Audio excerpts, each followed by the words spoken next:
Hi friends, welcome to RU education వల్ల. మనం previous వీడియోస్లో ఏ కులం అనే లెసన్, అదేవిధంగా శిల్పి అనే లెసన్ చూసాం కదా. అదేవిధంగా 7th క్లాస్కి సంబంధించిన తెలుగు పాఠ్యాంశంలోని శ్రీలు పొంగిన జీవగడ్డ అనే లెసన్ చూద్దాం. శ్రీలు పొంగిన జీవగడ్డ 7th క్లాస్ని అవసరం 2 అని కూడా అంటాం. శ్రీలు పొంగిన జీవగడ్డ అనే గేయం యొక్క రచయిత ఎవరంటే రాయప్రోలు సుబ్బారావు. ఎవరు? రాయప్రోలు సుబ్బారావు. శ్రీలు పొంగిన జీవగడ్డ రాయప్రోలు సుబ్బారావు. ఇది ఏ విధంగా గుర్తుందంటే ప్రోలు శ్రీలు, ఈ విధంగా గుర్తుంచుకోండి. శ్రీలు పొంగిన జీవగడ్డ కవి రాయప్రోలు సుబ్బారావు. శ్రీలు ప్రోలు ఈ విధంగా గుర్తుంచుకోండి. నెక్స్ట్ వచ్చేసి ఈ పాఠ్యభాగం కవి. ఈ పాఠ్యభాగం ఉద్దేశం అంటే ఏంటంటే ఈ పాఠం చెప్పడానికి గల కారణాన్ని మన ఉద్దేశం అని చెప్పాం. అయితే ఉద్దేశం ఏంటంటే మన దేశం యొక్క గొప్పతనాన్ని, అదేవిధంగా ప్రత్యేకతను, అంటే మన దేశంలో భిన్నత్వం ఏకత్వం లాంటివి ఉన్నాయి కదా, వాటి యొక్క గొప్పతనాన్ని, మన దేశం యొక్క గొప్పతనాన్ని తెలియజేయడమే ఈ పాఠం యొక్క ఉద్దేశం. నెక్స్ట్ వచ్చేసి ఈ పాఠం అనేది ఇతివృత్తం వచ్చేసి ఏంటంటే దేశభక్తి. ఇతివృత్తం అనేది దేశభక్తి. ప్రక్రియ గేయం అంటే ఏంటి? మరి ప్రీవియస్ వీడియో చెప్పుకున్నాం. గేయం అంటే ఏంటంటే పాడుకోవడానికి వీలుగా ఉంటుంది, ఒక పాయింట్. రెండోది వచ్చేసి మాత్రా ఛందస్సులో ఉంటుంది. ఏంటి? పాడుకోవడానికి వీలుగా ఉండేదాన్ని గేయం అంటాం. ఇది మాత్రా ఛందస్సులో ఉంటుంది. ఇది ఏ విధంగా గుర్తుందంటే శ్రీలు పొంగిన జీవగడ్డ అంటే మన జన్మభూమి కాబట్టి మన జన్మించిన భూమికి మనం ఏముంటే దాని మీద భక్తి ఉంటుంది. ఆ భక్తి దేశభక్తి అని ఇతివృత్తం గుర్తుంచుకోండి. అదేవిధంగా మన దేశం కోసం మనం ఏం చేస్తాం? గేయాలు పాడతాం కాబట్టి ఆ విధంగా ప్రత్యేక గుర్తుంచుకోండి. ఎలా అంటే శ్రీలు పొంగిన జీవగడ్డ అంటే మనం జన్మించిన భూమి, దానికి మన మీద మనకేముంటుంది? భక్తి ఉంటుంది. ఆ భక్తే దేశభక్తి. ఆ భక్తిని ఏ విధంగా చూపెడతామంటే గేయాల ద్వారా చూపెడతాం. దేశభక్తి ప్రక్రియ అనేది గేయం. ఇది ఇతివృత్తం, దేశభక్తి ప్రక్రియ గేయం. నెక్స్ట్ వచ్చేసి రాయప్రోలు సుబ్బారావు యొక్క జన్మస్థానం వచ్చేసి గుంటూరు. ఇక్కడ గుంటూరు. రాయప్రోలు సుబ్బారావు ఎక్కువ టెట్లో అడుగుతున్నాడు. జన్మస్థానం ఎక్కడంటే జిల్లా గుంటూరు జిల్లా, గ్రామం గార్లపాడు. గ్రామం ఏంటిది? గార్లపాడు. గుర్తుంచుకోండి. రాయప్రోలు సుబ్బారావు యొక్క డిస్టిక్ గుంటూరు డిస్టిక్, విలేజ్ వచ్చేసి గార్లపాడు. నెక్స్ట్ వచ్చేసి అతని యొక్క రచనలు చూద్దాం.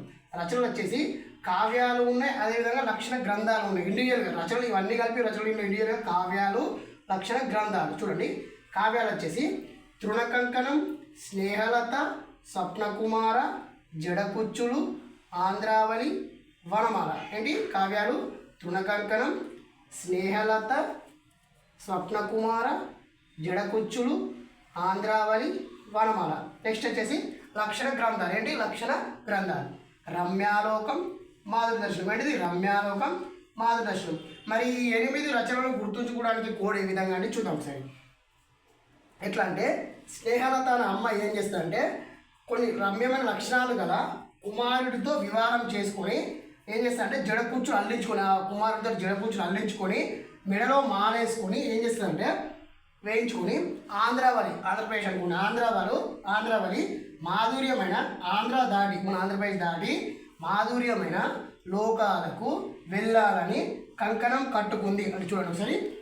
స్నేహలత అనే అమ్మాయి రమ్యమైన లక్షణాలు గల కుమారుడితో జడకుచ్చు అల్లించుకొని మాల వేయించుకొని ఆంధ్ర దాటి మాధుర్యమైన లోకాలకు వెళ్ళాలని కంకణం కట్టుకుంది. చూడండి, స్నేహలత అంటే స్నేహలత రచన. రమ్యమైన అంటే రమ్యాలోకం. లక్షణ గ్రంథాలు వస్తుంది. కుమారుడితో అంటే స్వప్నకుమార. జడకుచ్చులు అల్లించుకొని మాల, వనమాల వేయించుకొని ఆంధ్ర దాటి ఆంధ్రావళి, లోకాలకు రమ్యాలోకం 2 సార్లు వచ్చింది. వెళ్ళాలని కంకణం, తృణకంకణం, కట్టుకుంది. ఓకే, 8 వచ్చినాయి కదా.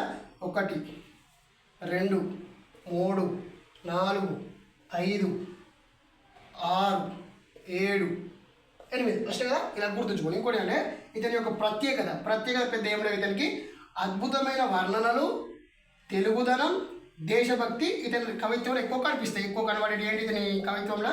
ఇతని యొక్క ప్రత్యేకత అద్భుతమైన వర్ణనలు, తెలుగుదనం, దేశభక్తి ఇతని యొక్క రచనలలో ఎక్కువ కనిపిస్తాయి.